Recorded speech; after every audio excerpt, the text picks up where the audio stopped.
Some stories are whispered from generation to generation, legends of goddesses who roam the night, their anklets echoing through the silence. In the remote village of Kutanur, the elders speak of a divine presence, a goddess who walks the earth under the moonlight. Some claim to have heard her anklets, while others have seen the footprints she leaves behind in the soil. But one man saw her with his own eyes, and what happened next will haunt you forever. Decades ago, in a village of Kutanur, there was a man named Raman, a humble servant of a powerful landlord.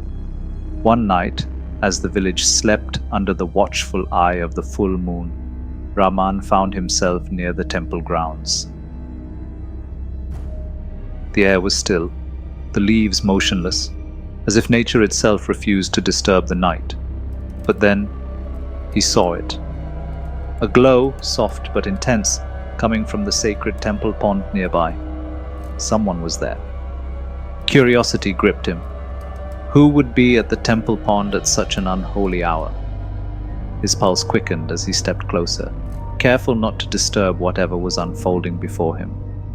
As he approached, he saw her. A woman draped in golden traditional attire, sitting by the pond, her gaze locked onto the moon's reflection in the water. Her long flowing hair cascaded down her back, and her jewelry shimmered unnaturally, as if they held the glow of 100 lamps. Raman should have left. He should have turned back, but he was paralyzed, trapped between his fear and his awe. She was beautiful, too beautiful. And that's when he noticed it, her massive, ornate silver anklets, identical to those that belonged to the deity in the temple. That's when it hit him. She was not human. Raman's breath hitched. She stood up, and as she did, her golden glow intensified, forcing him to shield his eyes. The air became thick, suffocating, as if the very atmosphere bowed before her presence. He wanted to run, but his legs wouldn't move. Then she spoke, a voice as deep as the universe itself, echoing with divine authority. The moment the first word left her lips, Raman collapsed. Darkness swallowed him whole.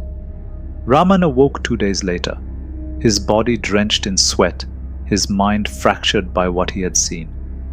Villagers surrounded him, whispering prayers, their eyes filled with a mix of fear and reverence. He could barely speak, but when he did, his words sent shivers through the room.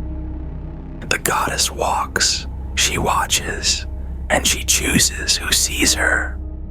To this day, the villagers of Kutanur say that on full moon nights and Fridays, if you pass by the temple pond, you might just hear the sound of anklets. Some say it's just the wind, but others, they know better.